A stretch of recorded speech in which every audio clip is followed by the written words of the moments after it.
ایک بڑی بہترین مثال بیان فرمائی، فرمایا وَاعْتَصِمُوا بِحَبْلِ اللَّهِ جَمِيعًا، تم سب کے سب اللہ کی اس رسی کو مضبوطی سے تھام لو۔ رسی سے مراد قرآن پاک ہے، روایات میں بالکل واضح ہے۔ فرمایا اللہ کی اس رسی، قرآن پاک کو رسی قرار دیا گیا۔ اب رسی کو پوری امت تھام لو۔ کیا مقصد ہے؟ رسی کیوں تھامی جا رہی ہے؟ کیوں یہ حکم دیا جا رہا ہے؟ کیا کوئی طوفان آنے والے ہیں کہ امت بکھر جائے گی؟ کیا کوئی ایسی مصیبتیں آنے والی ہیں، یا کوئی ایسے زلزلے آنے والے ہیں، کوئی ایسا حادثہ ہونے والا ہے کہ امت ٹوٹ جائے گی، بکھر جائے گی؟ تو امت کو حکم دیا گیا وَاعْتَصِمُوا بِحَبْلِ اللَّهِ، اللہ کی اس رسی کو مضبوطی سے تھام لو، پکڑ لو، تاکہ تم بکھر نہ پاؤ۔ بلکہ آگے فرمایا وَلَا تَفَرَّقُوا، فرقوں میں نہ بٹو، جدا جدا نہ ہو جاؤ۔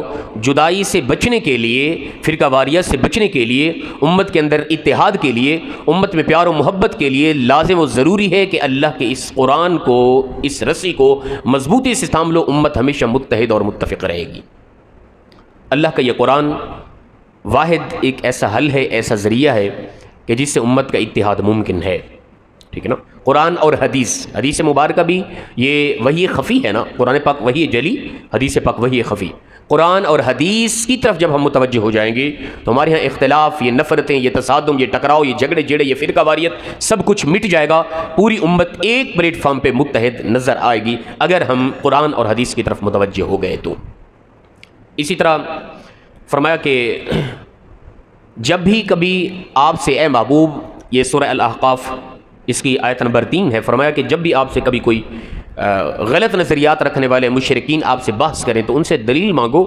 ایتونی بکتاب من قبل ھذا او اثارۃ من علم ان کنتم صادقین، انہیں کہو کہ تم دلیل لاؤ کتاب سے، آسمانی کتاب سے، یا آثار علم سے، یعنی انبیاء کے اقوال و اعمال سے، ٹھیک ہے نا؟ یعنی آج اس دور میں ہم کہہ سکتے ہیں کہ قرآن و حدیث، ٹھیک ہے نا؟ ایتونی بکتاب من قبل ھذا او اثارۃ من علم، اگر تم ہمارے ساتھ بحث کرنا چاہتے ہو اپنے غلط نظریات کے حوالے سے تو پھر تم لاؤ دلیل قرآن و حدیث، ان کنتم صادقین، اگر تم سچے ہو تو، ٹھیک ہے نا؟ سچائی کے لیے لازم و ضروری ہے کہ دلیل قرآن اور حدیث ہے، نہ کہ کوئی شخصیت، فلاں شخص نے فلاں شخص نے فلاں شخص نے یہ فرمایا، فلاں فلاں شخصیت اسلام کے اندر عقائد و نظریات میں کوئی حجت نہیں ہے۔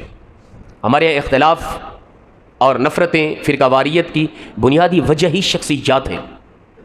فلاں شخص نے کتاب میں لیے لکھا، بھئی جب قرآن پاک موجود ہے تو فلاں شخص کی کتاب سے حوالہ ضرورت نہیں۔ ایتونی بکتاب من قبل ھذا او اثارۃ من علم، قرآن و حدیث سے دلیل لاؤ ان کنتم صادقین، اگر تم سچے ہو تو۔ اللہ نے یہ اصول بیان فرمایا اپنے محبوب کو اور اس امت کو کہ جب بھی تمہارے ہاں کوئی بھی غلط نظریات والے بحث کریں، بات چیت کریں، اپنے نظریات کو ثابت کرنے کی کوشش کریں تو انہیں کہو ایتونی بکتاب من قبل ھذا او اثارۃ من علم، قرآن اور حدیث سے دلیل لاؤ۔ بس اسلام کے اندر حجت جو چیز ہے وہ قرآن اور حدیث ہے، اس کے علاوہ کوئی چیز حجت نہیں ہے، ٹھیک ہے نا؟ قرآن اپنا حدیث مبارکہ میں حضور نے فرمایا اے میری امت کے لوگوں، اے صحابہ، ان قریب ایک زمانہ آئے گا کہ ہر طرف سے فتنے ہوں گے، فتنوں کا ظہور ہوگا۔ حضرت علی نے عرض کی حضور جب ایسا زمانہ آئے تو ان فتنوں سے، جب ہر طرف سے فتنے ہوں گے، اسلام میں فتنے ہوں گے، ٹھیک ہے نا؟ اسلام میں فتنے برپا کر دیے جائیں گے۔ عرض کی حضور جب ایسا دور آ جائے گا، اسلام کے اندر ہر طرف سے فتنے برپا کر دیے جائیں گے، تو اس سے بچنے کا راستہ کیا ہے؟ کس طرح بچا جائے گا؟ حضور نے فرمایا اللہ کا قرآن ہے، بچنے کا راستہ محض اللہ کا قرآن ہے۔ مسلم شریف کی حدیث سے پاک ہے، حضور نے فرمایا کہ میری امت کے لوگوں، تمہارے اندر ایک چیز چھوڑ کے جا رہا ہوں، اس کو مضبوطی سے پکڑ لو گے، کبھی نہ گمراہ ہوگے نہ بھٹکو گے۔ وہ کیا ہے؟ اللہ کا کلام، قرآن پاک۔ اسی طرح ایک روایت میں ہے، فرمایا تمہارے اندر دو چیزیں چھوڑ کے جا رہا ہوں، ان کو مضبوطی سے تھام لو گے، نہ کبھی بھٹکو گے نہ گمراہ ہو جاؤ گے۔ وہ کون سی دو چیزیں؟ فرمایا اللہ کا قرآن اور تمہارے نبی کی سنت، یعنی قرآن اور حدیث۔ ایتونی بکتاب من قبل ھذا او اثارۃ من علم ان کنتم صادقین، اگر تم اپنے نظریات پر سچے ہو تو پھر لاؤ قرآن اور حدیث سے دلیل، اگر تم سچے ہو تو یاد رکھیں کہ اس پرفتن دور کے اندر ہمارے ہاں یہ بکھر جانا، الگ الگ فرقے ہو جانا، نفرتیں پیدا ہونا، اس کی بنیادی وجہ قرآن اور حدیث سے دوری ہے۔ میں کہتا ہوں امت اس وقت اگر قرآن اور حدیث کی طرف متوجہ ہو جائے تو کوئی جھگڑا نہیں ہے۔ فروعی اختلاف وہ امت کا حسن ہے، ائمہ اربعہ کا فروعی اختلاف وہ امت کا حسن ہے۔ کون کس اسٹائل میں نماز پڑھ رہا ہے، دونوں طریقے جائز ہیں۔ بلکہ تمام طریقے روایات کے اندر موجود ہیں. کسی نے ایک اپنا لیا، کسی نے دوسرا اپنا لیا. یہ امت کا حسن ہے.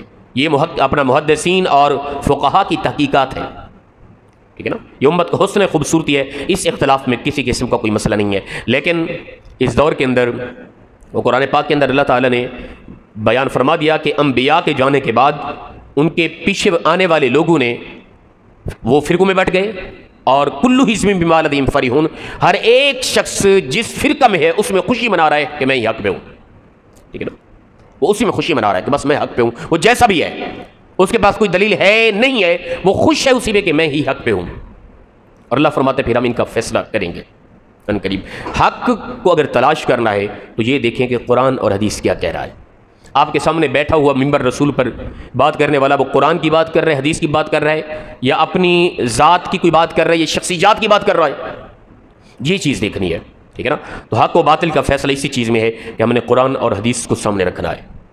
ٹھیک ہے نا. آج اس دور کے اندر حقیقت ہے کہ کلو حزب بما لدیہم فرحون، ہر ایک شخص اپنے ہی گروہ کے اندر خوشی منا رہا ہے. دلیل ہے کہ نہیں ہے اس طرف توجہ نہیں ہے، بس اپنے گروہ میں خوشی منا رہا ہے. اور یہی ہے کہ جو میرے مسلک کی کو پروموٹ کرے گا، میرے مسلک کی بات کرے گا اور میرے مسلک میں خوش ہوگا، بس وہی محض مسلمان ہے. اس کے علاوہ کوئی اگر دوسرے کی بات کرے گا، میرے مسلک سے اختلاف رکھے گا یا میرے مسلک کے کسی عالم سے اختلاف رکھے گا، بالکل اسلام سے اس کو خارج کر دیا جائے گا. یہ امت کی حالت ہے. ٹھیک ہے نا. تو خدا را ہم فروعی اختلاف کو امت کا حسن سمجھیں. ٹھیک ہے نا. مسلمان رہنے دیں تو مناسب رہے گا. اگر کوئی اختلاف رکھتا ہے تو پھر ایتونی بھی کتاب من قبل ھذا او اثارۃ من علم، قرآن اور حدیث سے دلائل لاؤ. بس فلاں فلاں کتب کی قرآن و حدیث کی موجودگی میں کوئی ضرورت نہیں ہے. جھگڑے یہاں سے شروع ہوئے کہ فلاں شخصیت میرے پیر و مرشد صاحب ہیں، انہوں نے کتاب میں یہ لکھا ہے. بھیا میرے پیر و مرشد کی کتاب کی ضرورت تب ہوگی جب قرآن و حدیث اس مسئلے کی وضاحت نہیں کر رہا. ٹھیک ہے نا. جب صحابہ کرام نے تابعین تبع تابعین سے اس مسئلے کی وضاحت نہیں ہے، تب کسی شخصیت کی وضاحت کو دیکھیں گے اور اس شخصیت کو بھی دیکھیں گے کہ وہ شخصیت یعنی کس درجے کی علمی شخصیت ہے. لیکن ہمارے ہاں وہ چیز ہی نہیں ہے. بس ہم ڈائریکٹلی ہی شخصیات کو سامنے لے کے آتے ہیں اور انہی کو شرعی حجت سمجھ لیتے ہیں. تو یاد رکھیں اللہ کا یہ قرآن جب سے ہم نے اس سے رخ موڑا، امت کے اندر فرقے بن گئے اور امت ہر طرف سے پستی کا شکار ہے. امت ہر طرف سے مغلوب ہو چکی ہے اور ضلالت کا سامنا کر رہی ہے. ہر طرف سے کفر حاوی ہو چکا ہے. وجہ کیا ہے؟ قرآن و حدیث سے دوری ہے. نفرت، فرقہ واریت، جھگڑے، تصادم، ٹکراؤ اور الگ الگ مساجد، الگ الگ نام بن گئے. یہ سارے معاملات اس کی بنیادی وجہ ہی قرآن اور حدیث سے دوری ہے. یاد رکھ لیں. ہمارے ہاں دیکھ لیں کہ جتنا بھی ہمارے ہاں اکثر اوقات جو پروگرام ہوتے ہیں کسی بھی حوالے سے، کتنی حد تک درس قرآن ہوتا ہے ان کے اندر، کتنی حد تک درس حدیث ہوتی ہے ان کے اندر، کتنی حد تک قوم امت کی اصلاح کی جاتی ہے. ہمارے ہاں کچھ لوگوں نے پکڑ لیا ابھی ہم سچے عاشق رسول ہیں، ہم جسے عاشق رسول مانیں گے بس وہی ہوگا، اس کے علاوہ جس کو کہے وہ گستاخ رسول ہوگا، بس وہ اسی پر خوش ہے. یہ مکتب فکر بن گیا. کچھ لوگ اٹھ کھڑے انہوں نے کہا کہ جی ہم محب صحابہ ہیں، بس ہم سے بڑا کوئی محب صحابہ ہے ہی نہیں. ہم جسے کہیں گے مانیں گے وہی محب صحابہ ہوگا، باقی سب کے سب صحابہ کے گستاخ ہوں گے. ایک اٹھ کھڑا ہوا اس نے کہا کہ ہم محب اہل بیت ہیں، ہم سے بڑھ کر کوئی اہل بیت سے محبت نہیں کرتا، اور ہم جس کو مانیں گے وہی محب اہل بیت ہوگا، اس کے علاوہ باقی سب کے سب اہل بیت کے گستاخ ہوں گے. ایک اٹھ کھڑا ہوا اس نے کہا کہ ہم اللہ کی توحید کا نعرہ لگاتے ہیں بس، اور ہم جسے مانیں گے توحیدی وہی ہوگا، اس کے علاوہ باقی سارے مشرک ہوں گے ہمارے نزدیک. کل حزب بما لدیہم فرحون. ہر ایک انسان اپنے گروہ کے اندر خوشی منا رہا ہے کہ میں ہی حق پہ ہوں. یہ مذاق ہے دین کے ساتھ. یہ حالت اور کیفیت ہے ہماری. اور نوبت یہاں تک آن پہنچی کہ اس طرح کی گفتگو کو بھی رد کر دیا جاتا ہے کہ حضرت پتہ نہیں آپ کون ہیں. بھائی یہ ہے دراصل وہ جماعت، یاد رکھیں جو یہ بیان ہو رہا ہے نا، یہ اصل وہ جماعت جو اللہ کے نبی نے فرمایا کہ امت فرقوں میں بٹ جائے گی، ایک جماعت ہی ہوگی جو حق پر ہوگی. اور وہ جماعت کون سی؟ فرمایا جو میری اور میرے صحابہ کے طریقے پر چلنے والی ہوگی. اور حضور کا اور صحابہ کا طریقہ کیا ہے؟ قرآن اور حدیث. ایتونی بھی کتاب من قبل ھذا او اثارۃ من علم ان کنتم صادقین. فرمایا تم بحث کرتے ہو اپنے غلط نظریات پر، تو آؤ لاؤ دلیل قرآن اور حدیث سے اگر تم سچے ہو تو. یہ فیصلہ قرآن کا ہے. سورہ الاحقاف کی آیت نمبر 3 اٹھا کے دیکھیں پڑھیں. تو خدا رام ہم اس حوالے سے توجہ کریں، اللہ کے قرآن کی طرف متوجہ ہو جائیں، اللہ کے قرآن سے، حضور کے فرمان سے محبت کریں. اللہ کے قرآن کی تحقیق کریں. ہر بندے پر یہ ضروری بنتا ہے, ٹھیک ہے نا. ہر ایک اتنا ہو کہ کم از کم اپنے باپ کا جنازہ خود تو پڑھا سکوں میں. اتنا تو میں جانتا ہوں, جاننے کی کوشش کروں نا. اپنی بیٹی کا نکاح تو خود پڑھا سکوں نا کم از کم. یہ کوئی ذمہ داری نہیں ہے کہ مولوی طبقہ ہی یہ سارا کچھ کرنے والے. یہ ایک ٹرینڈ بن گیا ہے, باقی کوئی ذمہ داری نہیں ہے. امت کے اندر اسلام نے یہی سمجھایا کہ ہر بندے کے اندر اتنا ایک صلاحیت ہونی چاہیے کہ وہ بندہ اپنے ماں باپ کے جنازہ خود پڑھا سکے.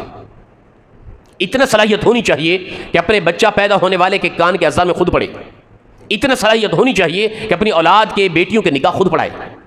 یہ ہر ایک فرد پر ضروری بنتا ہے, لیکن ہم نے بس چھوڑ دیا انہیں پر, اور جو بندہ ممبر پہ بیٹھ کے جو کہہ رہا ہے وہی حتمی فیصلہ ہے, اسی کے پیچھے لگے ہوئے ہیں. ضرورت ہی نہیں تحقیق کرنے کی. اور پھر نوبت یہاں تک آن پہنچی کہ ہم نے ممبروں پہ بیٹھ کے ہم قرآن و حدیث سے تحقیق کریں, ہم شخصیت پرستی کے پیچھے پڑ گئے اور شخصیات کو سامنے رکھا, جس کی وجہ سے امت بکھر گئی اور نفرتیں پیدا ہو گئی اور ہر طرف سے جھگڑے جھیڑے نظر آ رہے ہیں, اور کوئی کسی کی ماننے کے لیے تیار نہیں ہے. وجہ کیا ہے؟ قرآن اور حدیث دلائل نہیں ہمارے پاس. تو خدا را کم از کم ہم کوشش کریں اتنا بھی اللہ کے قرآن اور حضور کے فرمان کی طرف متوجہ ہوں, خود بھی تھوڑی سی تحقیق کرنے کی کوشش کریں.